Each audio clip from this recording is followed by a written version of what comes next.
The hard thing is not what you're choosing to do when you're disciplined. The hard thing is what you are disciplined to avoid doing.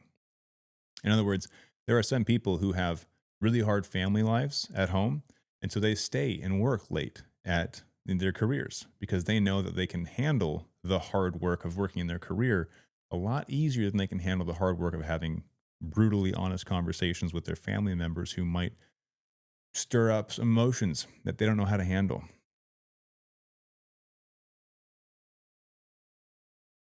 What if discipline wasn't something that you should be proud of?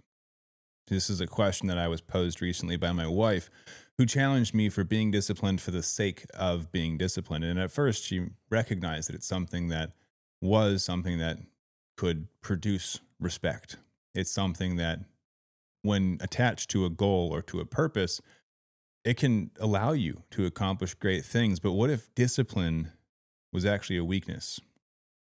See, in society, we see often this pretty direct connection between great things and requiring discipline, where we have to put forth our best effort consistently in order to accomplish these things.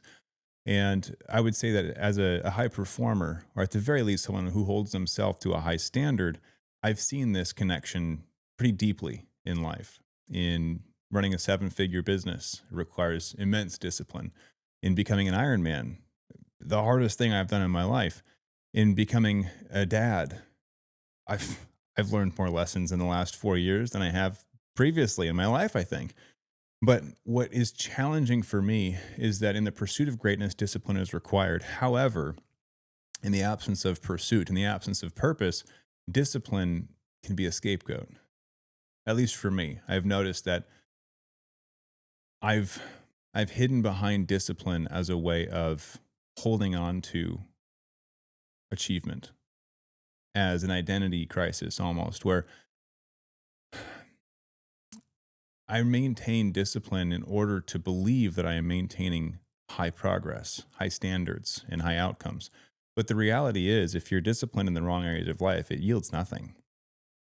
Maybe some bragging rights, maybe from the outside in, and people think you're doing good because you're disciplined. And my wife pointed this out. She began the conversation surrounding discipline being a good thing. And we were talking to our marriage therapist or counselor or whatever you call them. We're trying to improve all areas of our lives. And that absolutely includes our relationship because we're together forever. So why wouldn't you want to have the best possible relationship? And definitely some room for growth there as well. But we were talking about it, and she was like, "Well, he's very disciplined. That part is clear." And I felt myself pride welling up inside of me. Of course I am, right? I'm very disciplined, and I love that about myself. But in exploring the topic of discipline, realizing that it's not always a good thing, and in some cases it can be a weakness.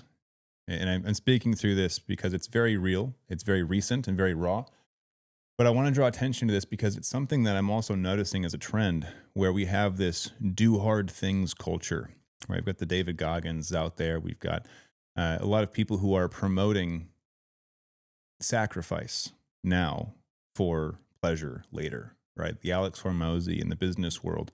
And while I do believe that that is necessary if you attach yourself to a great goal, in the absence of a great goal, it can be an escape. And I'll give you an example.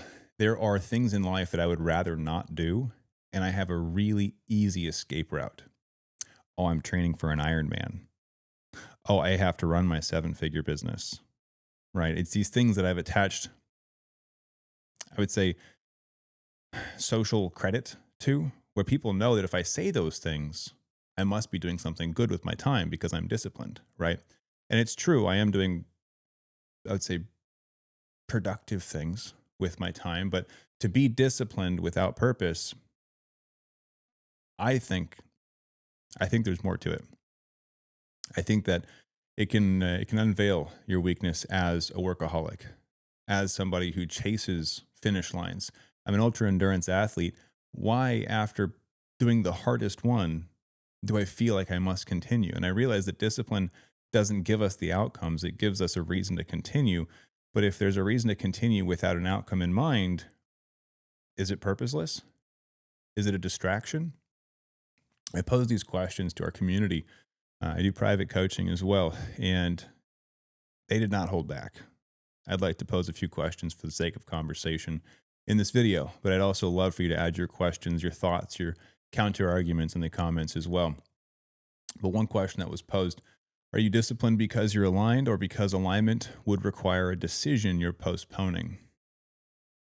For me, I cloaked discipline in I believe, a void in my own life. I finished Ironman. After I finished an Ironman, I decided I wanted to do ultra distance in individual sports, ultra distance swimming, ultra endurance cycling. On a random Sunday afternoon, I decided I was going to go ride 100 miles just because, right? Which for me at that time was nothing. And decided I was going to get into ultra marathons. And my wife challenged me and said, "Why? You already did the hardest one. What's the point?" And I didn't have an answer. Sometimes I wonder if I'm addicted to struggle, to pain, to things that are hard because of the social status that I get as an outcome. Doing an Ironman taught me a lot about myself, but finishing the Ironman made me realize that I have a lot more digging to do on the inside. Because if that wasn't good enough, if I'm not good enough, will I ever be? I'm in a phase right now that's very challenging for me. Because after my Ironman, I continued, I pursued ultra cycling, ultra marathons. And in that process, because I didn't give my body a break, I overtrained and got injured. And then I continued to train through injury because I didn't want my Strava to have no reports, no runs, no cycling sessions. I didn't want people to think that I had stopped. And truthfully, I didn't want people to think that I was a has been. I feel like if I am not in constant pursuit of something, that I'm falling behind. And one of the last things that I ever want to be known for, which I am not known for, but to even have closely attributed to me, is stolen valor. And as an Ironman who is not currently training for an Ironman, I felt like I was stealing valor by calling myself an Ironman because I was no longer in the midst of the pursuit. I had accomplished it, but was done. And I get that you get to hold on to that title once you've achieved it. But for me, it felt empty. And I knew that was a deeper issue. But in overtraining and getting injured, I didn't stop to give myself a break. I continued overtraining until the injuries got worse. And then I continued overtraining until the injuries stopped me completely. It got to a point where could I no longer run a marathon on any random Sunday. I couldn't run a half marathon on any given Saturday. I couldn't run more than a 5K on any day of the week until eventually I couldn't walk across the living room without significant pain throughout my body because I couldn't stop, because discipline won, because the status that I got from being disciplined took over logic and it won. So when we think about the hard decisions that have to be made, it's not that I had to continue training for ultra endurance events. It's that I wanted to fill the void in my life, whether it was for status or maybe it was for feeling momentum or progress. Maybe it was because it felt like I had a purpose, but doing things for the sake of doing things. I was following my own mantra, which is to do hard things, but I was doing so without purpose. Just I was trying to make my life harder because I felt like suffering gave me purpose. Almost like in the absence of suffering, what's the purpose of life? And almost like I don't deserve to have a life in the absence of suffering.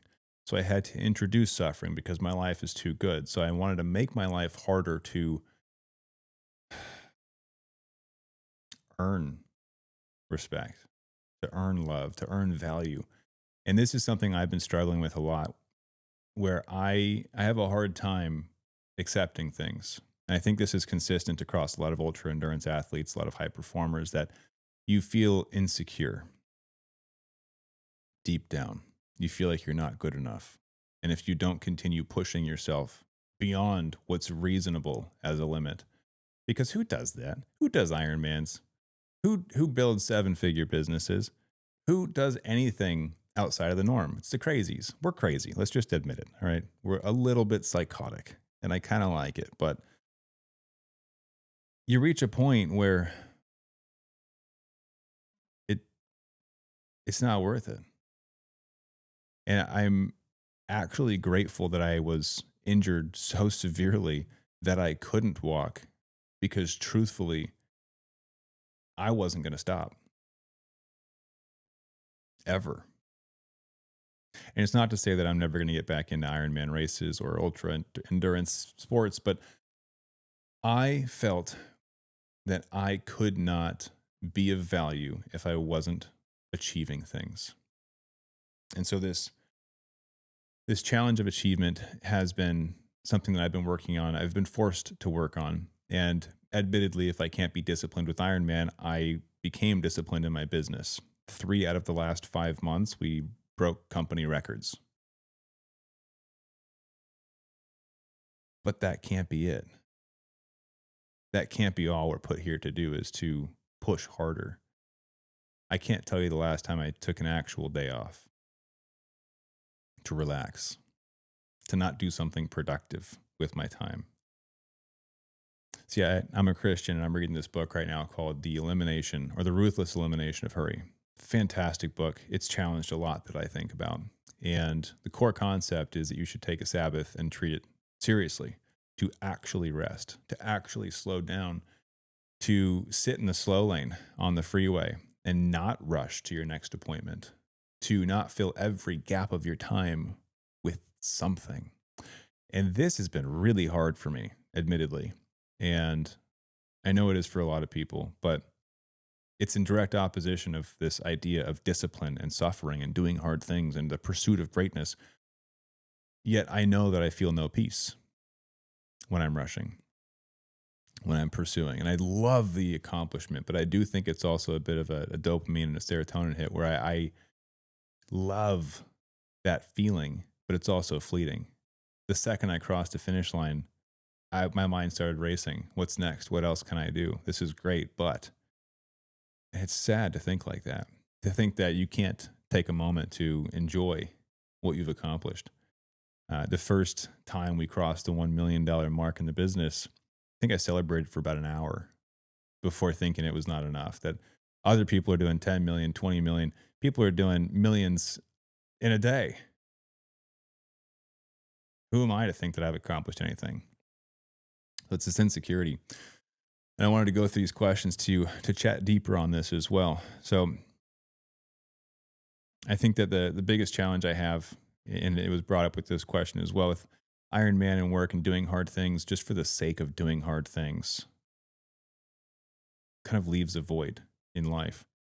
And this question here, why does discipline feel like growth even when nothing meaningful is changing? I think it's because we get a hit.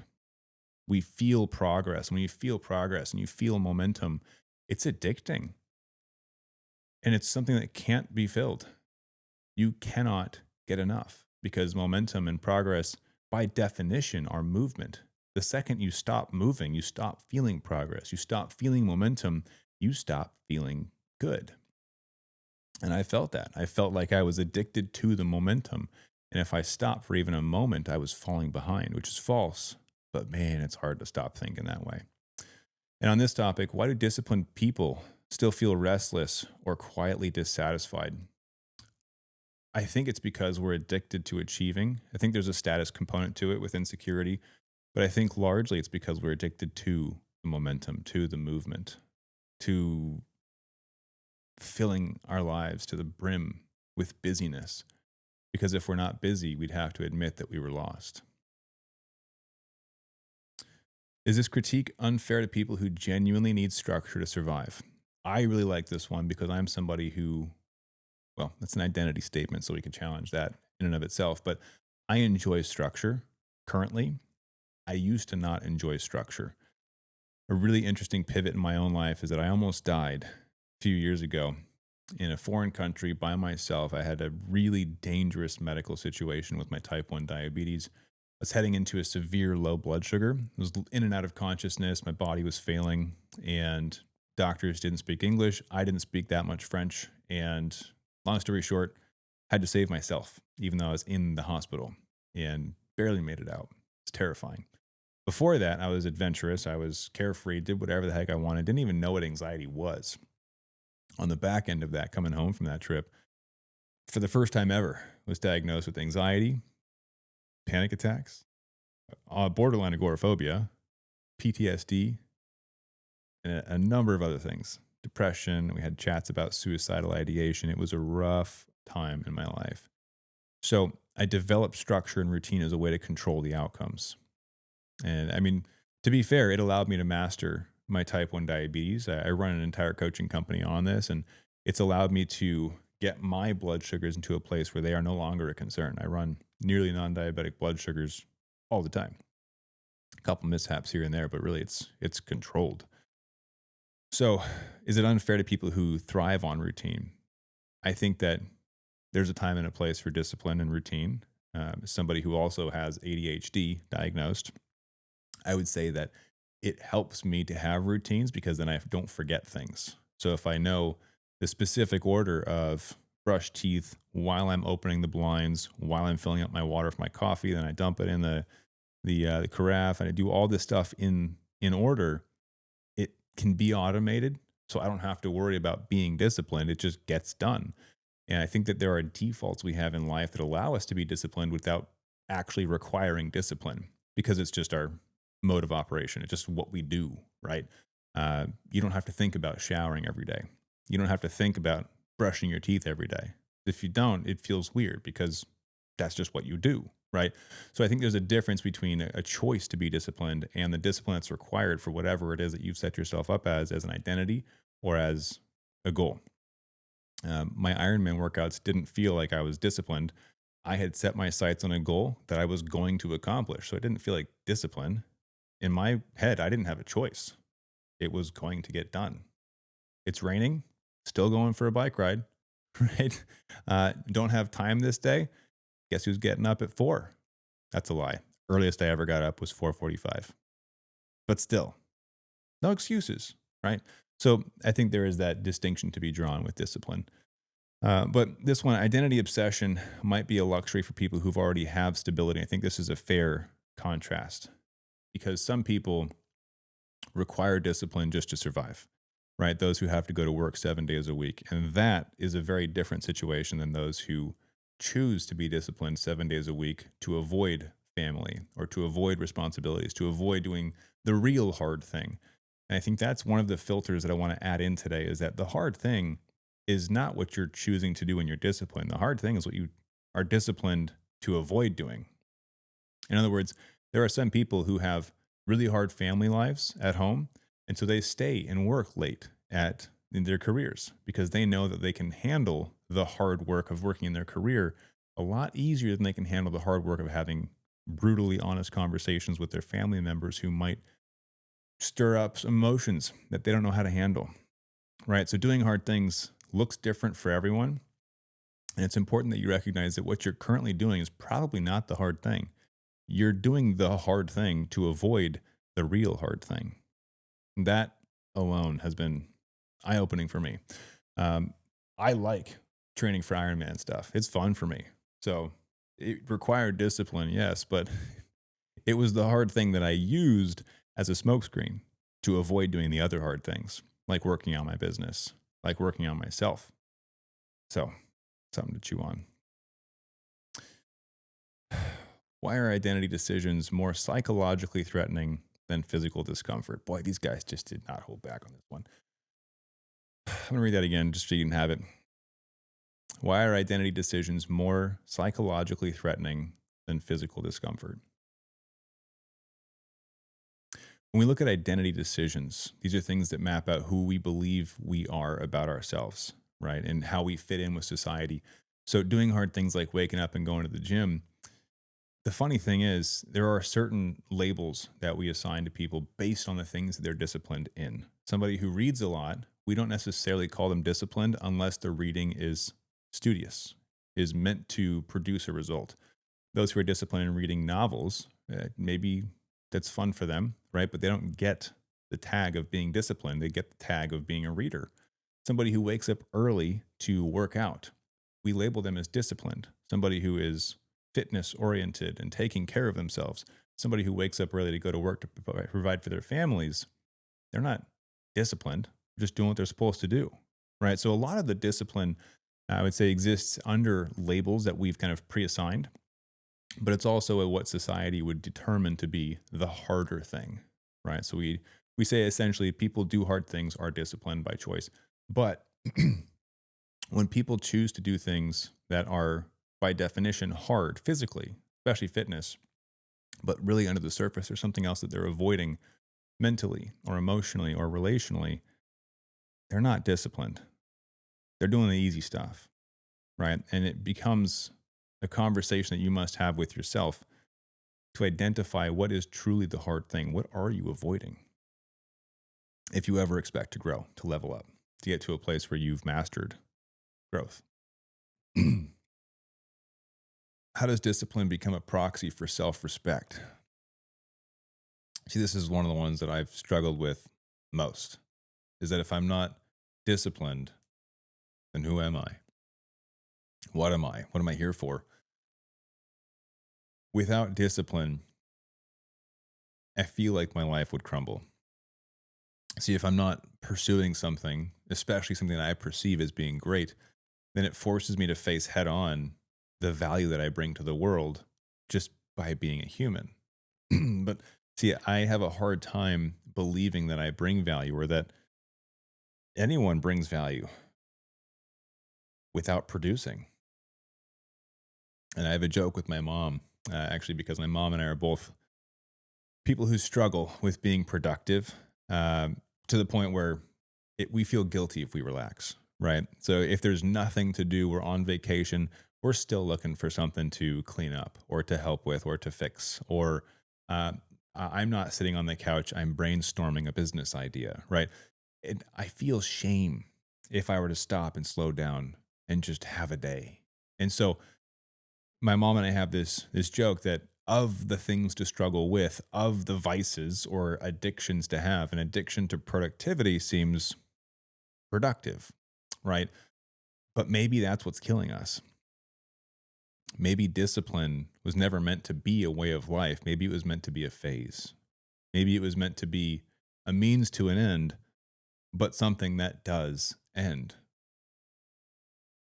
Maybe it has to come in cycles. Maybe that you cannot be disciplined and give up balance forever. Maybe it was meant to be used for sprints, seasons, cycles in life.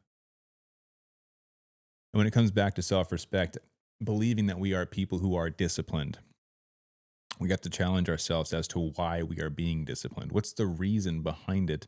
And are we avoiding something else entirely? Are we using discipline as a smokescreen? Are we using discipline as a way to convince ourselves that we carry value? Are we using discipline as an excuse to avoid facing our fears? See, when I came back from that near death experience for my type 1 diabetes, I used discipline as a way to pretend that I was pursuing greatness when in reality I was just trying to survive. See, type 1 diabetes gets a lot easier when everything is consistent. So if you eat the same foods at the same time, go to bed at the same time, same workouts, the more things you can keep consistent, the simpler it gets. Now, this is not mastery. This is not what we coach in our type 1 diabetes coaching programs, but it does simplify the equation. And there's a number of reasons we get into with the science if it's of benefit, but I won't spend time on this one going to it. But it was truly restriction. At that time in my life, I was terrified of this near death experience that I never wanted to experience again. So I devoted myself to consistency, to repetition, to discipline. And on the outside, people respected me because they saw how diligent I was in the pursuit of controlled blood sugars, in the pursuit of my health. But the reality is that I was terrified, and I used discipline as a way to cover it up. Only you know the true reason that you're disciplined and if you're hiding from something greater. Who decides which identities are responsible versus self-indulgent. Again, this boils back down to what you perceive and what you are chasing. If Well, I'm not going to get ahead of myself because there's a question coming up that touches on this, but if your routines disappeared, who would you be forced to become? This one's challenging for me because if you took away a clock, if you took away responsibilities, if you took away structure, I would become a different person. If there was nothing to push for, nothing to be disciplined with, if there were limited resources, limited things to work on, if the internet got cut out, I would run out of things to do and I would be forced to look at myself in the mirror and ask, what's going on? To ask what the purpose is behind my life, to ask the deeper questions. So, again, I would challenge everyone here. I would challenge you to consider the true reason behind your discipline. And this episode is not to challenge discipline as a whole, to say that you shouldn't be disciplined. I love discipline. Honestly, it's a great filter for knowing if you've got good people in your circle, because if they're not disciplined in any aspect, I mean, this is like kind of going against what I've been saying this whole time, but they're lazy, right? You can't just lack discipline. But if we're being real with ourselves, I think discipline oftentimes is an excuse. It's an avoidance technique. It's masked as productivity. And here we go. If discipline stopped earning you admiration, would you still want it? In other words, if we change the frame or perspective and say that society looked down on those with discipline as less intelligent because they were working too hard, forcing outcomes instead of letting good things come to them, would discipline still be a trap?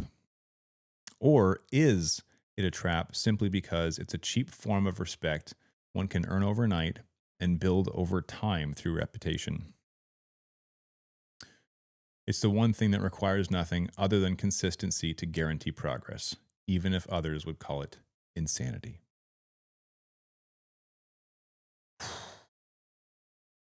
If discipline was not something to be proud of, would we be locked in on it? Would we be stuck in a rut pursuing these things? Would it erode the fabric behind these smoke screens that we've built up, the defenses that we hold ourselves to, and allow us to be free?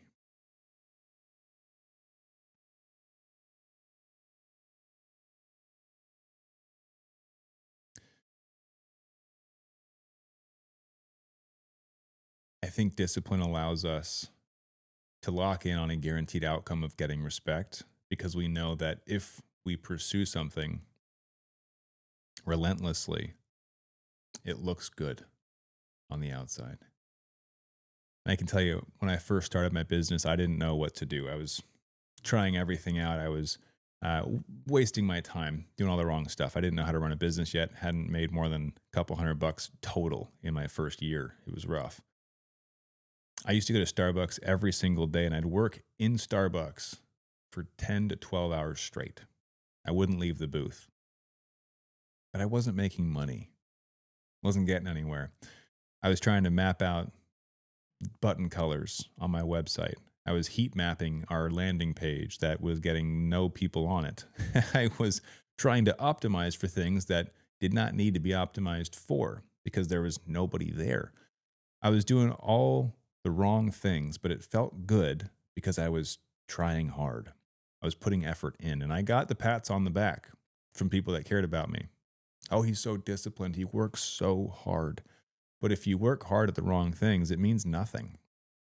And if you work hard, even if they are the right things, to avoid doing the hard things, you're not going to end up where you want to be. I was blessed to get injured. It's not something that I am happy to say, but I recognize the true blessing that it was. I feel depressed that I can't train for Ironman or ultra marathons right now. It is really, really hard for me. But there's more to it.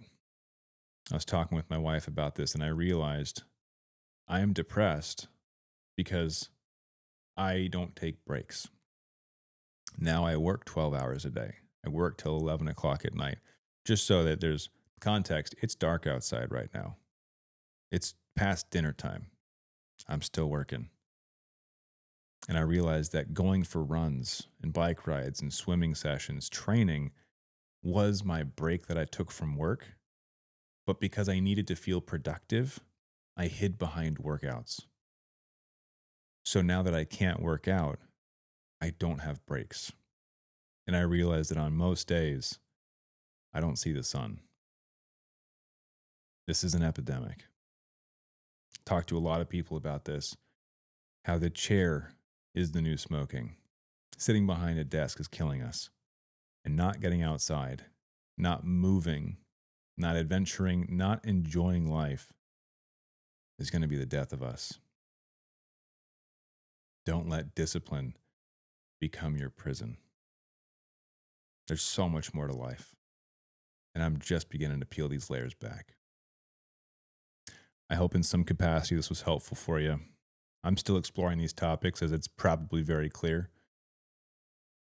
But I want you to know that in an effort of being transparent, that I won't hide behind this fake smokescreen of discipline being a good thing.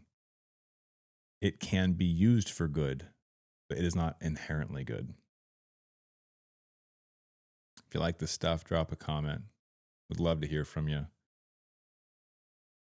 And I hope that together we can all find balance in a way that allows obscene growth, like just insane growth, business, fitness, family, whatever it is, but also in a way that leaves you looking back grateful for the journey and not regretting what you've missed.